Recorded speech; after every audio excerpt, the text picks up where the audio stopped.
అందరికీ నమస్కారం. మీరంతా కూడా జయప్రకాష్ నారాయణ గారు జేఎఫ్సీ మీద చేసిన కమెంట్ చూసే ఉంటారు. చాలా మందికి ఇది కొంచెం సర్ప్రైజింగ్ అనిపించవచ్చు, కానీ నాకైతే ఏం సర్ప్రైజింగ్ అనిపించట్లేదు. ఎందుకంటే నేను జయప్రకాష్ నారాయణ గారి ఫేస్బుక్ పేజ్ని గత 4 సంవత్సరాలుగా మేనేజ్ చేస్తున్నాను. ఒక రకంగా పవన్ కళ్యాణ్ గారు జేపీ గారు కలవడం వెనకాల కూడా నా పాత్ర ఉందని అనుకుంటున్నాను. మీరు ఏదైతే చూసారో జనసత్తా అనే క్యాంపెయిన్ సోషల్ మీడియాలో ఆవేశం ప్లస్ ఆలోచన ఈక్వల్ టు మార్పు అనేసి కొన్ని వందల పోస్టర్లు, అవన్నీ కూడా నేను చేయించినవి. నేను నా దగ్గర ఉన్న వాలంటీర్స్ టీంతో, నాకున్న సోషల్ మీడియా కాంటాక్ట్స్ ఈ స్లోగన్ తయారు చేసి గత 2013 నుంచి ఆల్మోస్ట్ ఇది రన్ చేస్తున్నాను. వీళ్ళిద్దరు కలిసి పనిచేయాలనేసి 2014లో ఆల్మోస్ట్ అది వర్కౌట్ అయ్యి జేపీ గారుకి పవన్ కళ్యాణ్ గారు మల్కాజ్గిరి సపోర్ట్ కూడా అనౌన్స్ చేశారు. ఆ తర్వాత రకరకాల కారణాల వల్ల వాళ్ళు కలిసి పనిచేయలేకపోయారు. సరే, నేను అప్పటి నుంచి కూడా 2014 ఎలక్షన్స్ అయిపోయిన నుంచి కూడా అట్లీస్ట్ 2019 కైనా ఇది రియాలిటీగా చేయాలనేసి 2014 నుంచి కొన్ని వందల పోస్టర్లు జనసత్తా అనేసి వీళ్ళిద్దరు కలిసి పనిచేయబోతున్నారని డిస్కషన్స్ జరుగుతున్నాయని రకరకాలుగా సోషల్ మీడియాలో స్ప్రెడ్ చేశాను. సో నేనైతే అనుకున్నానో ఆల్మోస్ట్ యూత్ అంతా కూడా అలానే ఆలోచించడం, ఎక్కువ మంది పవన్ కళ్యాణ్ గారు ఎక్కడికి వెళ్ళినా కూడా ఆయన్ని క్వశ్చన్ చేయడం, మీరు జేపీ గారితో ఎప్పుడు కలిసి పనిచేయబోతున్నారు, ప్రొఫెసర్తో ఎప్పుడు కలిసి పనిచేయబోతున్నారు అని ఆయన పాజిటివ్గానే రెస్పాండ్ అవుతూ వచ్చారు. సో ఫైనల్గా 2018లో జేఎఫ్సీ ద్వారా పవన్ కళ్యాణ్ గారు జేపీ గారు కలిసి పనిచేయడం స్టార్ట్ చేశారు. అయితే జేపీ గారు ఏమో జేఎఫ్సీలో రోల్ తీసుకున్న తర్వాత ఆయనకి ఇచ్చిన రోల్ న్యాయం చేయడం మానేసి ఆయన ఎంతసేపు ఆంధ్రప్రదేశ్ స్టేట్ గవర్నమెంట్ని కాపాడుకుంటూ రావడం ప్రారంభించారు. దానికి కారణం ఏంటంటే, నేను జయప్రకాష్ గారి యూత్ ఆర్గనైజేషన్కి హెడ్గా కూడా ఉన్నాను. సో మాకు ఆయన 10 నెలల క్రితం స్వరాజ్ యాత్ర అనేసి ఒకటి స్టార్ట్ చేశాడు. స్టార్ట్ చేస్తున్న టైంలో మాకు ఇచ్చిన ఇన్స్ట్రక్షన్స్ ఏంటంటే, ఈసారి తెలుగుదేశం ప్రభుత్వం వాళ్ళు జేపీ గారిని పార్లమెంట్కి పంపించబోతున్నారు. సో కాబట్టి మీరు దయచేసి టీడీపీ వాళ్ళని అటాక్ చేయొద్దు. ఈసారి జేపీ గారు ఈ టర్మ్ ఎంపీగా కానీ కాకపోతే ఇంక లైఫ్లో ఆయన ఎంపీ కాలేడు, అండ్ ఆయన జీవితంలో అదొక వెల్త్గా ఉండిపోతుంది. ఇలాంటి వ్యక్తి పార్లమెంట్కి వెళ్లాల్సిన అవసరం ఉంది. సో మీరు తెలుగుదేశాన్ని ఏమనొద్దు, మన సమయాన్ని పాటించండి, మనకి ఎలాగో వాళ్ళు ఎంపీ సీట్ ఇస్తారు కాబట్టి మనం ఇంకెక్కువ కష్టపడాల్సిన అవసరం లేదు, మీరు సైలెంట్గా ఉండండి అని చెప్పారు. సో మేము అలానే సైలెంట్గా ఉన్నాం. కట్ చేస్తే ఈ మధ్య పవన్ కళ్యాణ్ గారు మళ్ళీ జయప్రకాష్ నారాయణ గారిని అప్రోచ్ అయ్యారు. జేఎఫ్సీలో ఆయనకు ఒక రోల్ ఇచ్చారు. నాకు అప్పుడే డౌట్ వచ్చింది, ఈయన ఆల్రెడీ చంద్రబాబు నాయుడుతో ఒక అండర్స్టాండింగ్ వచ్చేసాడు కదా, ఇప్పుడు మళ్ళీ పవన్ కళ్యాణ్ గారితో కలుస్తున్నారేంటి, ఇది ఎలా ఎటుండేటో వస్తుందో అనేసి అనుకుంటున్నాను. నేను అనుకున్నట్లుగానే ఈయన అక్కడ రోల్ అయితే తీసుకున్నాడు, కానీ తీసుకునేసి మొత్తానికి అక్కడ స్టేట్ గవర్నమెంట్ని వెనకేసుకొస్తూ మాట్లాడడం, అక్కడ ఎవరైనా స్టేట్ గవర్నమెంట్ విమర్శిస్తే వాళ్ళ వాయిస్ని సప్రెస్ చేయడం, ఈయన మధ్యలో అడుపడేసి వాళ్ళని మాట్లాడడం, స్టేట్ గవర్నమెంట్ మీకు సమాచారం ఎలా ఇచ్చింది, అఫిషియల్గా ఇవ్వాలి కదా, ఆర్టీఐ ద్వారా మనం సమాచారం తీసుకున్నాను, ఉండవాలి గారు అడిగితే అఫిషియల్గా అవసరం లేదులేండి, నాకున్న సోర్సెస్ ఉన్నాయి, నేను నా సోర్సెస్ ద్వారా నేను తీసుకున్నాను, ఒకవేళ రేపు పొద్దున స్టేట్ గవర్నమెంట్ రివర్స్ అయినా సరే నేనున్నాను కదా, నాది బాధ్యత అంటూ ఈయన వియర్డ్గా మాట్లాడడం, ఇవన్నీ కూడా మనం చూసాం. సో ఎందుకు ఈయన ఇలా ప్రవర్తిస్తున్నాడు? అసలు మనం ఒక ఇంటలెక్చువల్ అనుకునే వ్యక్తి, ఒక గొప్ప నిజాయితీ పరుడు అనుకుంటున్న వ్యక్తి ఎందుకు ఇలా బిహేవ్ చేస్తున్నాడు అంటే, మీరు అనుకుంటున్నంత నిజాయితీ పరుడు అయితే ఆయన కాదు, మీరు అనుకుంటున్నంత క్రెడిబుల్ పర్సన్ అయితే ఆయన కాదు. ఆయన నిజస్వరూపం ఏంటంటే, మీకు 2014 ఎలక్షన్స్ అప్పుడు టీడీపీ బీజేపీతో కలిసి ఈయన అలయన్స్లో ఎంపీ సీట్ కోసం ట్రై చేశాడు. అయితే అప్పుడు ఏమైందంటే, వాళ్ళేమో ఈయనకి విజయవాడలో కానీ ఒంగోలు కానీ ఇస్తా ఉన్నారు. ఈయన ఏంటంటే, నాకు ఎంతసేపు మల్కాజ్గిరిలో కావాలని పట్టుబట్టాడు. సో పట్టుబట్టినప్పుడు వాళ్ళు ఆ డిస్కషన్ నడుస్తున్నాయి, వాళ్ళు కొన్ని ఎమ్మెల్యే సీట్లు, ఆంధ్రాలో ఒక ఎంపీ సీట్ ఇస్తూ ఉన్నారు. సో వాళ్ళు ఫైనల్గా ఏంటంటే, వాళ్ళు ఈయనకి మల్కాజ్గిరిలో ఎంపీ సీట్ ఇవ్వడానికి ఒప్పుకోలేదు. దాంతో ఈయన కోపం వచ్చేసి ఎలక్షన్ క్యాన్సిల్ చేసేసి ఎలక్షన్స్లో సింగిల్గా పోటీ చేస్తాం అనేది అనౌన్స్ చేశారు. చేసినప్పుడు ఆ party elected state committee office bearers ఎవరైతే ఉన్నారో వాళ్ళందరికీ కోపం వచ్చింది. ఈయన కొంత కాంప్రమైజ్ చేస్తే ఆంధ్రాలోని కంటెస్ట్ చేయొచ్చు కదా, ఇప్పుడు ఈయనకి ఎంపీ సీట్ ఇవ్వలేదనేసి, ఈయన అడిగిన చోటు ఇవ్వలేదనేసి అలయన్స్నే క్యాన్సిల్ చేశారు. ఎంతసేపు ఈయన స్వార్థం కోసం మా భవిష్యత్తు అంతా నాశనం చేశాడు అనేసి వాళ్ళు కొంత డిసప్పాయింట్ అయ్యి పార్టీ యానివర్సరీ దాంట్లో ఆయన విమర్శించారు. ఏమని, మీరు ఏదైనా డెసిషన్ తీసుకుంటే అందరితో కలిసి చర్చించి అందరిని ఒప్పించి ఒక డెసిషన్ తీసుకోవాలి, కానీ మీకు నచ్చినట్టుగా మీరు డిక్టటోరియల్ మెథడ్లో మీకు అలయన్స్లో సీట్ ఇవ్వలేదు కాబట్టి, మీరు అడిగిన చోట ఇవ్వలేదు కాబట్టి అలయన్స్ క్యాన్సిల్ చేసాడు, మీకు అడిగిన చోట సీట్ ఇస్తే అలయన్స్ని ఓకే చేయడం ఇవన్నీ కరెక్ట్ కాదు అనేసి వాళ్ళు క్వశ్చన్ చేశారు. అండ్ క్వశ్చన్ చేశారు. ఈయన డిక్టటోరియల్ మెథడ్తో వాళ్ళందరూ విసిగిపోయి వాళ్ళందరూ ఒక టీం లాగా ఫామ్ అయిపోయారు. సో ఈయన ఏంటంటే ఓకే లోక్సత్తా పార్టీలో మనకు ప్యారలల్ ఫోర్స్ ఒకటి తయారవుతుంది, వీళ్ళందరూ మనల్ని క్వశ్చన్ చేయడం స్టార్ట్ చేశారు అనేసి ఈయన ఏం చేశాడు, ఈయనకు నచ్చిన వ్యక్తిని సురేంద్ర శ్రీవాత్సవ ఆయన మహారాష్ట్ర నుంచి పిలిపించి ఆయనతో సో ఈయన ఒక ప్లాన్ ఏం చేశాడంటే నేషనల్ ప్రెసిడెంట్గా నేను రిజైన్ చేస్తున్నాను, నా ప్లేస్లో వేరే వాళ్ళు రావాలి అనేసి ఈ ప్రెసిడెంట్ని ఎన్నుకునేదానికి ఒక నామినేటెడ్ కమిటీ ఒకటి ఫామ్ చేసి ఈ కమిటీ వాళ్ళు ఫస్ట్ ఏం చెప్పారు, ఈ కమిటీ వాళ్ళు ఇంటర్నల్ ఎలక్షన్స్ ఏ విధంగా నిర్వహించాలో వీళ్ళు డైరెక్షన్స్ ఇస్తుంది అన్నారు. కొద్ది రోజులు పోయిన తర్వాత ఎలక్షన్స్ లేవు, ఏం లేవు, ఈ నామినేటెడ్ కమిటీయే రికమెండ్ చేసేసింది ఆ మహారాష్ట్రలో జేపీ గారు అనుచరుడు సురేంద్ర శ్రీవాత్సవాన్ని ప్రెసిడెంట్గా అనౌన్స్ చేసేసింది. దాన్ని ఎలక్టెడ్ స్టేట్ కమిటీ తెలుగు రాష్ట్రాలు తెలంగాణ కమిటీ కానీ ఆంధ్ర కమిటీ కానీ వాళ్ళు తీవ్రంగా వ్యతిరేకించారు. ఎందుకంటే లోక్సత్తా ఉన్నదే తెలుగు రాష్ట్రాల్లో, అది అరొకర ఉంది. మహారాష్ట్రలో మహా అంటే పట్టుకుంటే 10 మంది కూడా ఉండరు, కర్ణాటక 10 మంది కూడా ఉంటారు. సో వీళ్ళందరూ కలిసి నేషనల్ ప్రెసిడెంట్ని ఎలా ఎన్నుకుంటారు, ఎలక్షన్స్ పెట్టండి, ఓటింగ్ నిర్వహించండి, సభ్యులు పార్టీ సభ్యులు వాళ్ళకి నచ్చిన వ్యక్తిని నేషనల్ ప్రెసిడెంట్గా ఎన్నుకుంటారు అని అంటే ఏమి చేయకుండా ఆయన నేషనల్ ప్రెసిడెంట్గా అనౌన్స్ చేశారు. సో దీంతో వాళ్ళు చాలాసార్లు జేపీ గారితో చర్చించారు. ఆయన పరిష్కరించకపోయేసరికి వాళ్ళు మీడియాకు కూడా ఎక్కారు. ఆ వీడియోస్ అన్ని కూడా మీరు యూట్యూబ్లో కొడితే ఏరబోలా అనేసి ఉంటాయి. అయితే ఏమైందనంటే వాళ్ళు సపరేట్గా అయిపోయిన తర్వాత జేపీ గారు ఏం చేశారు, ఓకే వాళ్ళు సపరేట్ అయిపోయారు, మనం అనుకున్న ప్లాన్ వర్కౌట్ అయిపోయింది అనేసి ఇంకా ఆటోమేటిక్గా వాళ్ళు ఫేడ్ అవుట్ అయిపోతారు అనేసి ఈయన సురేంద్ర శ్రీవాత్సవ టీం ఏదైతే కార్యక్రమాలు చేస్తున్నారో ఆ కార్యక్రమాల్లో ఈయన పాల్గొనడం మొదలుపెట్టాడు. అంటే పైకి ఏంటంటే నేను ఎవరి వైపు, నేను సురేంద్ర శ్రీవాత్సవ వైపు ఉన్నానా కటారి వైపు ఉన్నానా అని చెప్పకుండా ఉన్నాడు. బట్ ఇండైరెక్ట్గా ఏంటి సురేంద్ర శ్రీవాత్సవ వైపు ఉన్నాడు అని సభ్యులందరికీ మెసేజ్ ఇవ్వడం కోసం సురేంద్ర శ్రీవాత్సవ వాళ్ళు చేసే కార్యక్రమాలు వెళ్ళి పార్టిసిపేట్ అయ్యేవాడు. ఈ పార్లమెంట్ టీం కటారి గారు ఏదైతే ఉన్నారో వాళ్ళు చేసే కార్యక్రమాలు ఈయన పార్టిసిపేట్ అయ్యేవాడు కాదు. అంటే చెప్పకనే ఇండైరెక్ట్ గా ఓకే ఈయన అనుచరుడికి ఈయన మద్దతు ఇచ్చుకొని పార్టీని మళ్ళీ సురేంద్ర శ్రీవాత్సవ ద్వారా ఈయన టేక్ ఓవర్ చేయాలని అనుకున్నాడు. అక్కడ మళ్ళీ ప్లాన్ రివర్స్ అయింది. ఆ సురేంద్ర శ్రీవాత్సవ అనే ఆయన పార్టీ ఫండింగ్ మొత్తం ఆయన పేరు మీద మార్పిచ్చేసుకునేసి ఇంకా ఆయనకు జేపీని సైడ్ చేసేసాడు. సో ఆ తర్వాత ఏమైంది, ఈ మధ్య వచ్చేసి రీసెంట్గా ఏంటంటే జేపీ గారు మాతో చెప్పింది ఏంటంటే ఓకే ఈయన మనకి జాతీయ రాజకీయాల్లో ఏదైనా పాత్ర ఇప్పిస్తాడనేసి ఈయనకి మనం పార్టీ అప్పచెప్పాము, ఆయన ఏ పాత్ర ఇప్పించలేదు, అట్లాంటప్పుడు పార్టీ ఆయనకెందుకు, మనం అకౌంట్స్ అన్ని కూడా మనం హ్యాండ్ ఓవర్ చేసుకుందాం అనేసి పార్టీ సభ్యులతో ఆయన అన్నాడు.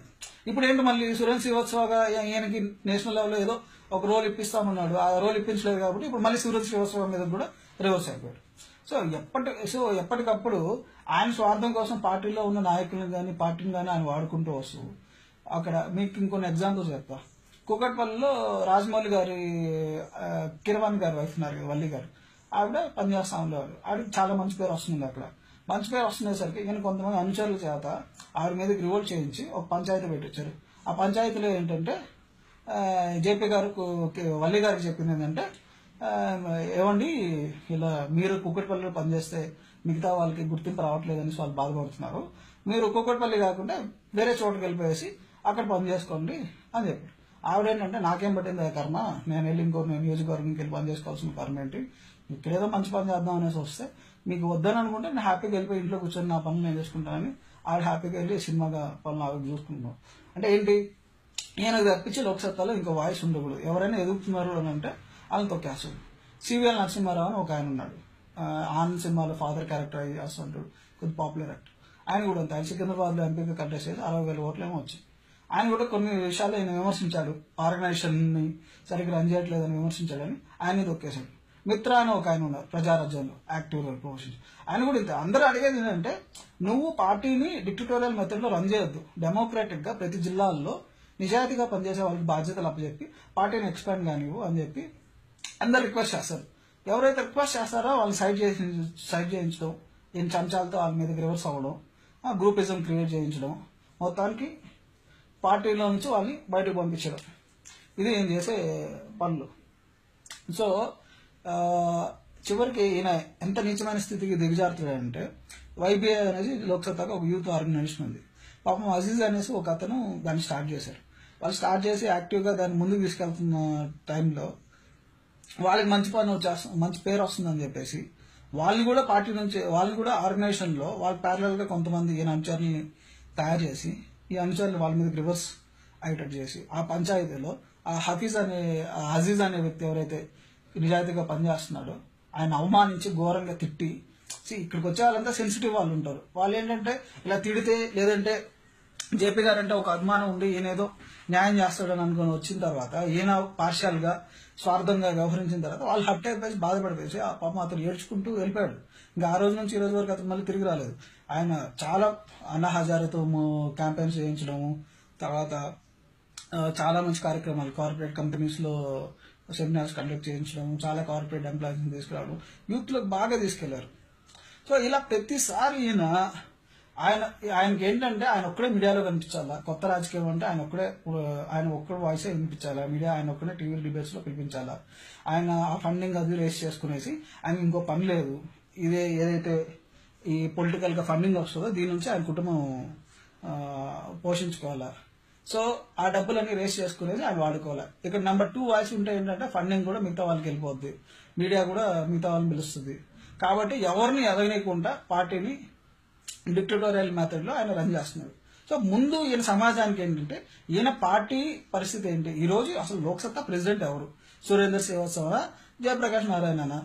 సురేంద్ర శ్రీవత్సవ ప్రెసిడెంట్ అయితే అసలు ఏ ప్రాతిపదికన ఆయన ప్రెసిడెంట్ అయ్యాడు, అసలు ఇంటర్నల్ ఎలక్షన్స్ లోక్సత్తాలో సరిగ్గా జరుగుతున్నాయా లేదా, దీని గురించి అసలు ముందర ఆయన ప్రజలకు సమాధానం చెప్పాలి. సమాధానం చెప్పిన తర్వాత మిగతా జేఎఫ్సీ క్రెడిబిలిటీ గురించి కానీ ఇంకొక దాని క్రెడిబిలిటీ గురించి కానీ అప్పుడు ఆయన క్వశ్చన్ చేస్తే బాగుంటుంది. సో నేతి బీరకాయలో నెయ్యి ఎంత ఉందో ఈయనలో జయప్రకాష్ నారాయణలో నీతిగా కూడా అంతే ఉంది. అండ్ ఇంకా కొన్ని విషయాలు ఏంటంటే ఇతనికి భయంకరమైన ఫ్యూడలిస్టిక్ మైండ్ సెట్ ఉంది. నేను 2014 ఎలక్షన్స్ అప్పుడు ఈయనకి ఒక ప్రపోజల్ ఇచ్చాను. ఏమనంటే ఆంధ్రాలో బీసీ ఎస్సీ ఎస్టీలకి సరైన నాయకులు లేరు, మీకు అందరూ మిమ్మల్ని న్యూట్రల్ గా చూస్తారు, సో కాబట్టి వాళ్ళ హక్కుల కోసం మీరు పోరాడండి, పోరాడితే మీరు అనుకున్న ఆలోచనలు వాళ్ళ ద్వారా ఇంకా ప్రజల్లోకి బాగా వెళ్తాయంటే ఏం చెప్పింది ఏంటంటే అసలు బీసీ ఎస్టీలకి వాళ్ళకి నాయకులు అయ్యే లక్షణాలు ఉన్నాయా, వాళ్ళు ఎంతసేపు రెడ్డిల కిందో లేదంటే కమ్మోల కిందో పనిచేయాల్సింది తప్పించే వాళ్ళు నాయకులు అయ్యే పరిస్థితి ఉందా అని చెప్పేసి. సో అది ఈయన ఫ్యూడలిస్టిక్ మైండ్ సెట్. ఈయన కుల పిచ్చిపోవాలి అది ఇదని మాట్లాడతాడు. ఈ మధ్య గరగపర్లో ఒక ఇష్యూ జరిగింది. ఆ ఇష్యూ జరిగినప్పుడు మా వాళ్ళు ఏం చెప్పారంటే సరే ఇలా గరగపర్లో దళితుల్ని కొంతమంది వెలివేశారు, మీరు దాని గురించి స్పందించండి అంటే స్పందించలేదు. నాకు అసలు ఆ ఇష్యూ ఏం జరిగిందో తెలియదు, నేను మీడియా చూడమని చెప్పాడు. గరగపర్ ఇష్యూ ఆంధ్రాలో తెలియని వ్యక్తులు ఎవరైనా ఉన్నారా?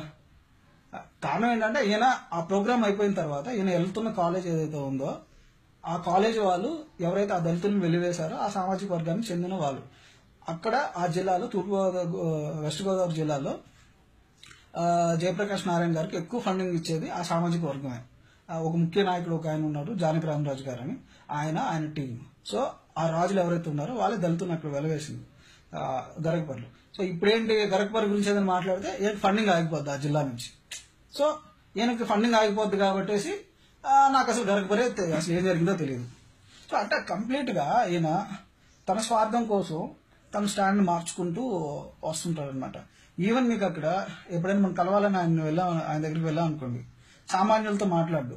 నేను 4 సంవత్సరాల నుంచి అక్కడ పనిచేస్తున్నా కూడా అసలు నేను కొన్ని పోస్ట్కి అయితే కొన్ని లక్షల షేర్స్ వచ్చి ఉంటాయి.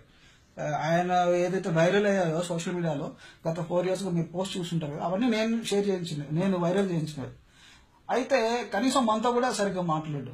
కానీ అసలు ఏమి పని చేయకపోయినా ఎవడైనా ఒక సాఫ్ట్వేర్ ఇంజనీర్ లేదంటే అమెరికా నుంచి వచ్చారు, కొన్ని అగ్రకులస్తులు వచ్చారు అనుకోండి, వాళ్ళతో గంటలు సొల్లు మాట్లాడుతూ ఉంటాడు. నా గురించి వదిలేసండి, చాలా మంది కార్యకర్తలు పాపం అన్నీ వదులుకొని పనిచేస్తున్నారు. అసలు వాళ్ళకి అపాయింట్మెంటే ఇడు, వాళ్ళు అసలు బయట వెయిట్ చేస్తూ ఉండాలి. నేను ఆఫీస్లోకి ఎంటర్ అయ్యేటప్పుడు బయటకు వెళ్ళేటప్పుడు ఒక 30 సెకండ్లు వాళ్ళతో హాయ్ బాయ్ చెప్పేసి వెళ్ళిపోతాడు. అదే డబ్బున్నవాడు వచ్చాడు అనుకోండి, తన కులానికి చెందిన వాళ్ళు వచ్చారనుకోండి, వాళ్ళు లోపలికి పిలుచుకొని గంటలు సొల్లు బాతకాని లేస్తూ ఉంటాడు. అదే మనం అడిగాం అనుకోండి, నేను చాలా బిజీగా ఉన్నాను మీరు వెయిట్ చేయండి. కంప్లీట్ ఫ్యూడలిస్టిక్ మైండ్ సెట్ అనమాట.